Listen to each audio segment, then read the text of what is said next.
Welcome to the Legacy Leaders Podcast. Are you doing the best for your client to help them create their legacy?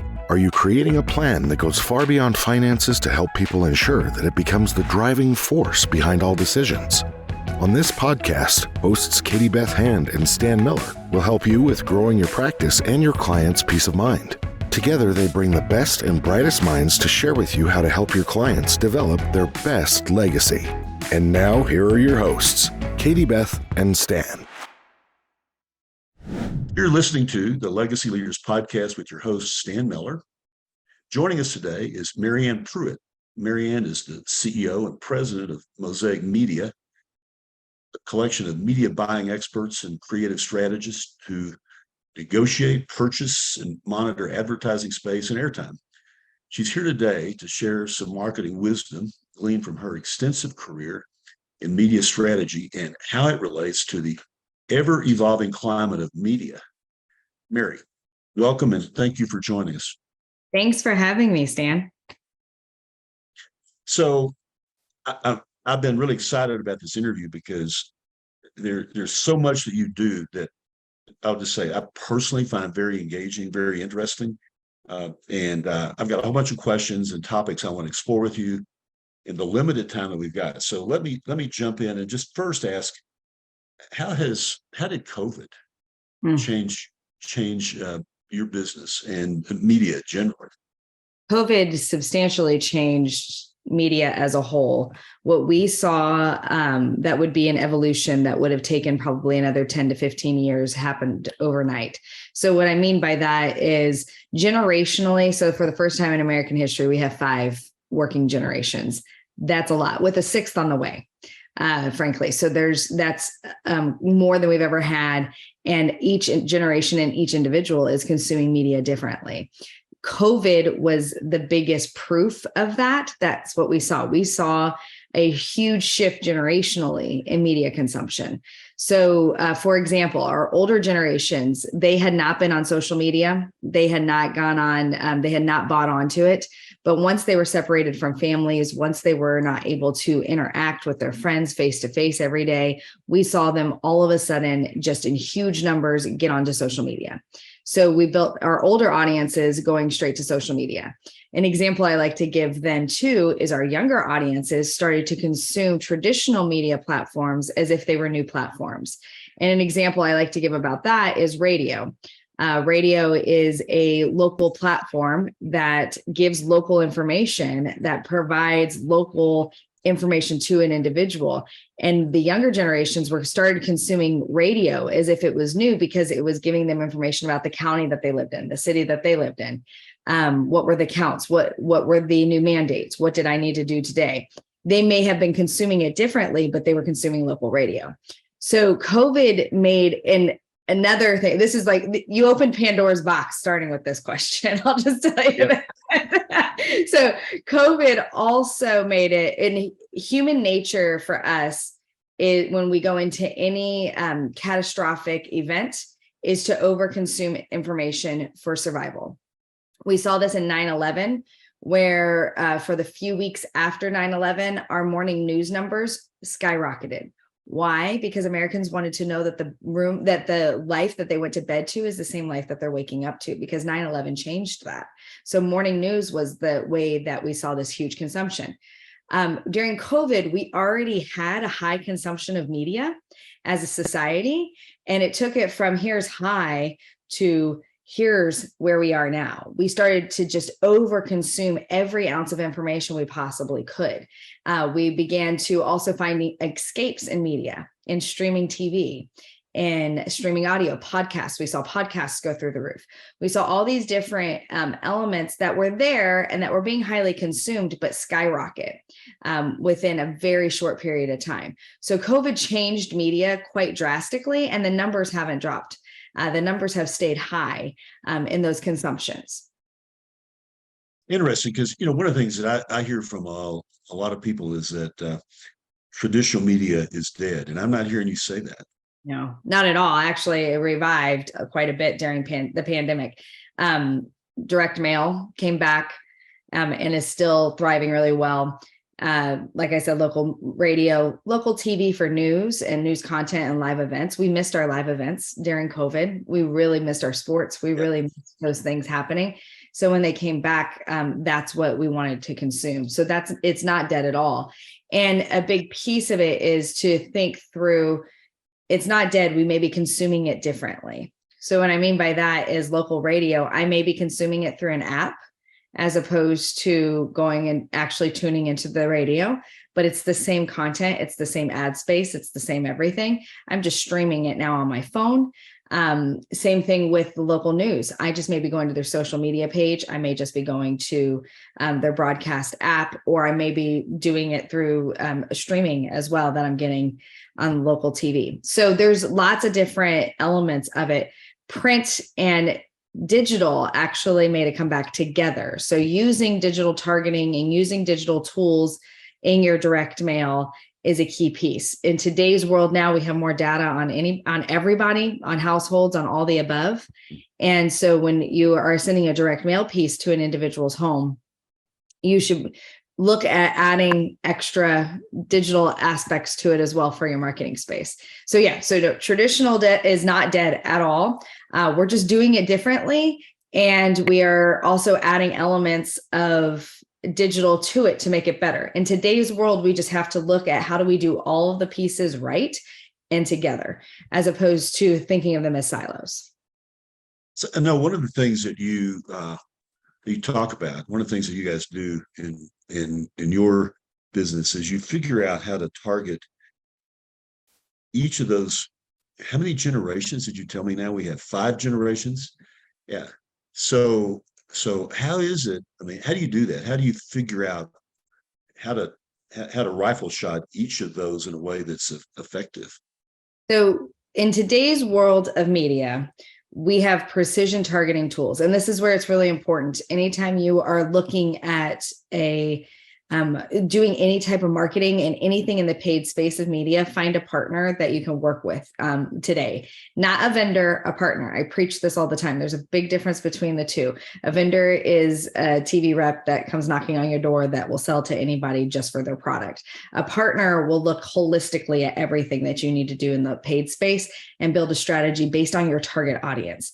So in today's world, we have to have an audience first approach. We need to look and see, okay, who is my target audience, and get to know them a little bit better. So if I'm a financial advisor, I know already if I'm cold calling or if I'm going down a list or if I'm going down, of who my target audience is. I know how much residual income I want to have. I know how much I want them to have in assets. I know various things about them. I know their age group. I know generational wealth. I know various things that I want to have, right? So with that, what you do is you actually take digital tools. So it's in programmatic targeting that we do this, that we can find those forms of income. We can find that form of assets, and we drive our ad space directly based on the things that we know about our target audience. Like I just mentioned, assets, income, what vehicle they drive, all the above. And we drive our ad space into that, and we drive it specifically to that target audience using precision targeting tools. It's done in a way that this is new. Everybody talks about the mystery of digital. We don't understand how it works. It's newer. We've been doing it probably about 10 years ourselves for a while, really deep into it. I wouldn't say it's new technology. It's just evolving technology that's constantly changing on how we can target individuals. And this is outside of social media. So keep that in mind too. That social media is not the targeting tool that it used to be. Oh, well, let me follow up on that. When you say it's not the targeting tool it used to be, you mean it's less effective than it used to be? So when it comes to targeting specifically, social media, Facebook is still a very good tool and a very strong tool to use in your media mix. However, you want to do it for more broad brand awareness than you do specific targeting. If you have first-party data of email lists, that's where Facebook's going to be important. If you already have those emails that you want to target. However, I would urge you to look at a programmatic partner that can also develop a plan within programmatic, and because they can take that same data, but they can build lookalike audiences. And in social media, you can do the same thing, but there's a lot more that you can do with it in the programmatic space than you can in social. Social is just one data set. And in programmatic, you have dozens and hundreds of data sets available to you. So you want to, social media is still a great tool. Just don't think of it as the targeting tool that you used to have. So give me an example of what you're talking about. I don't need to give away any trade secrets here, but you really have me engaged in this because I've really thought of Facebook as being a way to rifle shot really at your target audience, but you're talking about incorporating other tools in addition to Facebook. And I'm off the reservation. I don't even know what I'm talking about, but I mean, if you could just give me kind of an example of some campaign you put together with somebody that incorporates the ideas you just mentioned here in the last 2 minutes. Absolutely. So social media, Facebook, it used to be that you could target income, you could target various things along those lines, not just geo-targeting. So now it is primarily geo-targeting area specific. And then if you have first-party data of email addresses specifically, you can target that. It's just not as precision and as deep as it used to be of what I wanted to target on the individual, what their income is, what I'm able to, what elements that I'm targeting as, I'm going to use the, financial professional as the example there, right? What things I want to have there. It is a great tool for overall brand awareness and you should keep a social presence going. However, you should start complementing it with other digital tools. And those other digital tools, and this is where you do want to find a partner in this. Don't find it through a TV vendor. Don't find it through others. Find a direct seat on what's called a DSP, which is a demand side platform. This can get very confusing really fast, Stan. I'm going to tell you, it gets really deep really fast, but it's something that I feel like people don't talk about enough, frankly, because especially if you're the direct brand, if you're a small business, if you're a medium-sized business, it's hard for others people don't give you the clear answer of exactly what it is. So you want to have the complement pieces in digital and in programmatic targeting specifically that work with your social media. Keep your social media going, assess it, find a partner and see how much budget you need to be using in social and versus others. If you're already on social, then you have a good complement piece to go in your programmatic space. What does programmatic look like? These are your digital display ads. This is your streaming video. This is your OTT, over the top television, your streaming television, connected television. This is your podcasts. This is streaming audio. This is native advertising where it shows up within an article as if you are part of the article. So these are the things that you need to be looking at that is based on audience. Where is your audience? The programmatic tools and the AI that we use. Now, I like to say human-driven AI because I think that's very important that AI is only as good as the information that we give it and as much as we drive it. So with that, with the information and the data that we can collect on individuals and that is already there, you're using it based on knowing who your audience is. And you're actually putting layers in to serve that individual. Let's say you're wanting to, I always like to use like the outdoor enthusiast as somebody to give an example because it gives a real good, clear picture. So let's say the outdoor enthusiast family, it's a couple that has a couple children. They drive a SUV or a Jeep. They drive a very specific vehicle, maybe a truck. They shop regularly at outdoor stores. You're talking REI, you're talking public lands, you're talking, that kind of purchase, Cabela's. So we have that data all on them, right? Let's say that I'm trying to sell them specific products. They're within this certain age group. They have the kids that are active in this area. So I'm building a advertiser and I'm building a client profile. Right. So I'm building everything I know about it. Then I'm plugging that into the programmatic tools so that the ads are served to that individual that I'm trying to reach. I am taking an audience first approach as opposed to, I think they're over here. I think they watch this show. I think they're over here. No, we're actually taking the data that they're giving as marketers and using it towards them and to target them.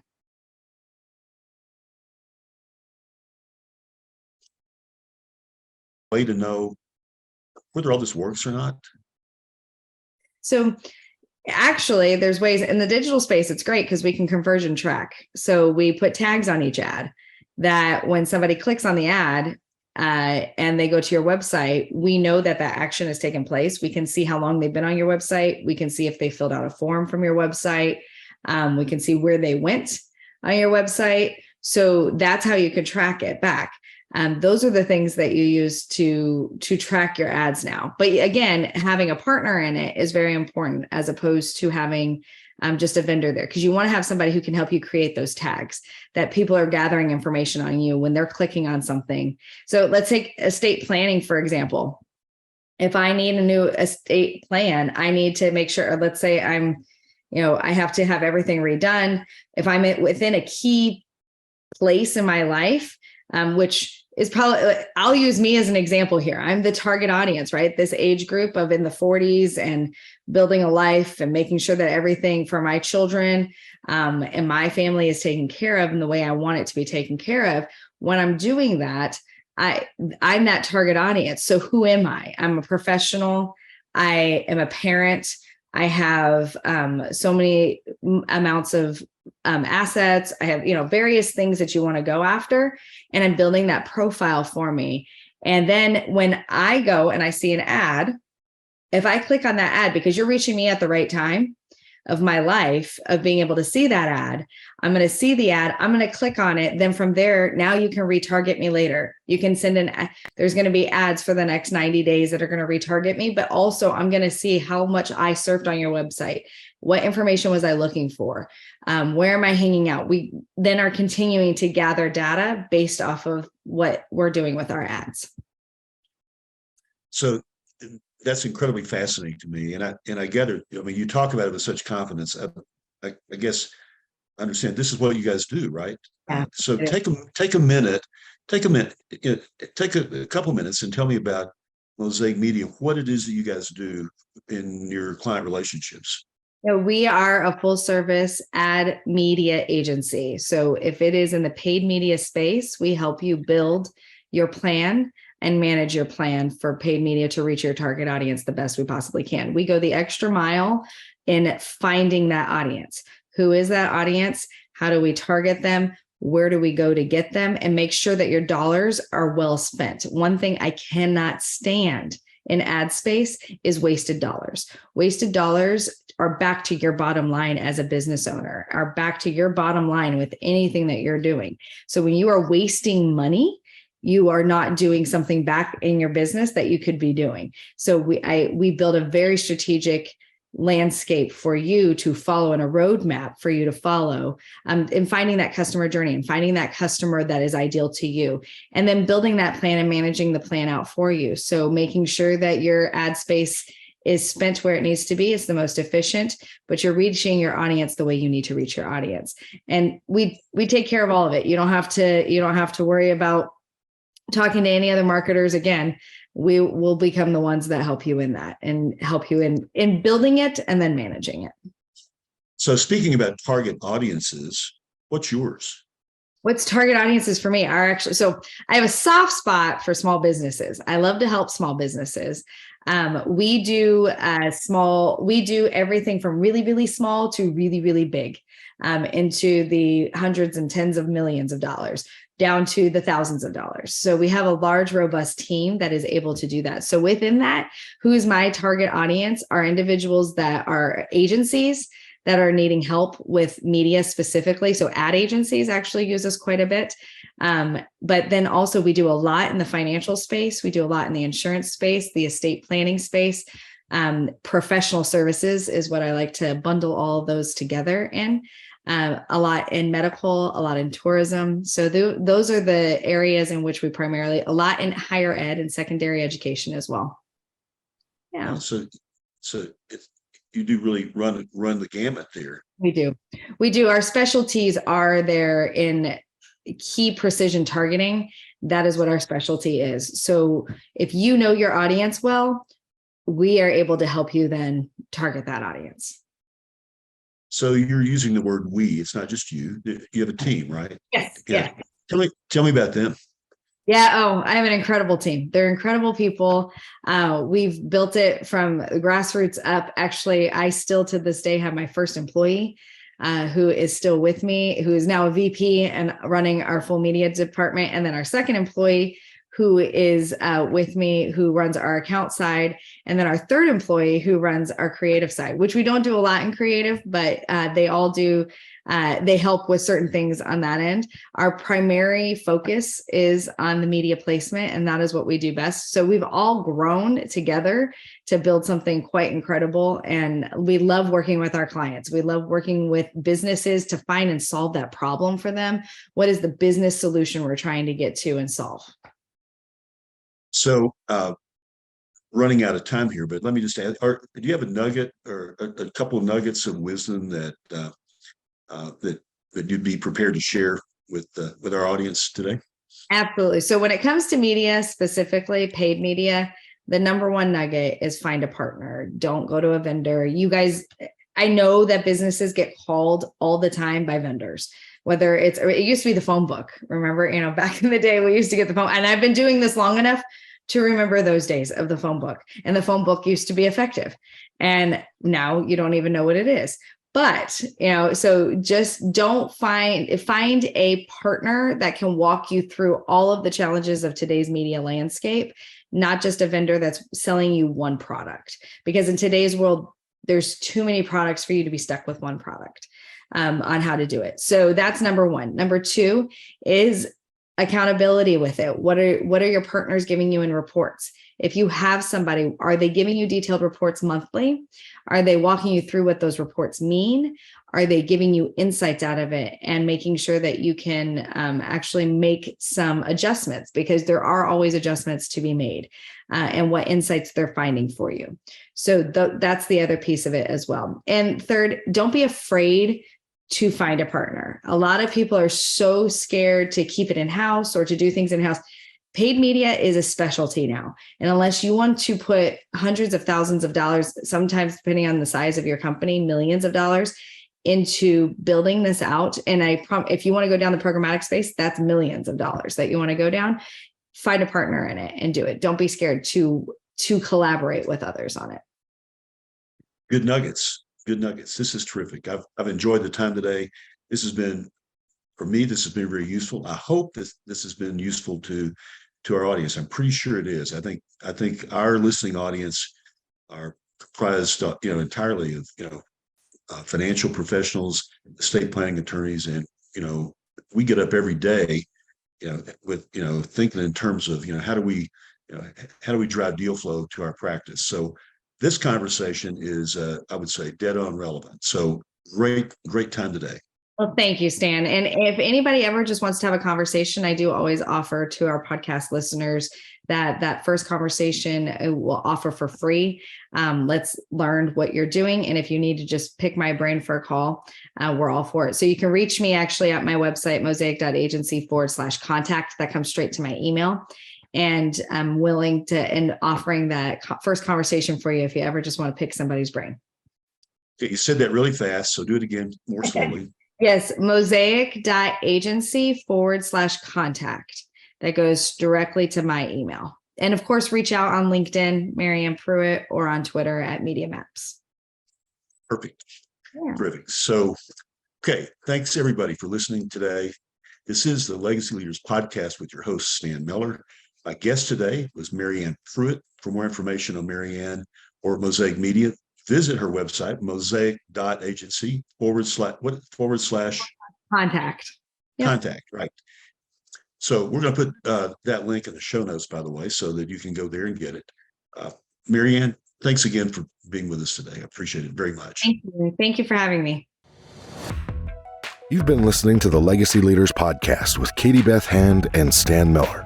For more information on them and the show, please visit pinnaclelegacylaw.com. If you like what you've learned today, do share the program with your friends and subscribe wherever podcasts are found.